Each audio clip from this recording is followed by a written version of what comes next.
Luto muna tayo. Lutuin natin ulit yung binili nating chicken kagabi, yung nasa ng sandok ko guys. Ayan o,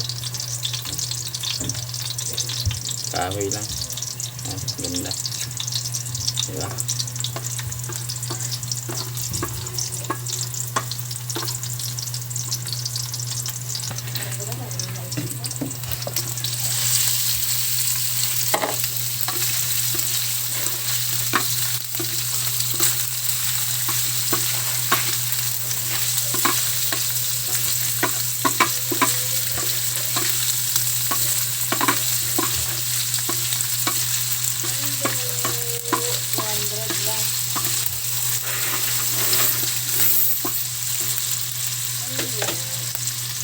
Ayan guys, habang nagluluto tayo guys.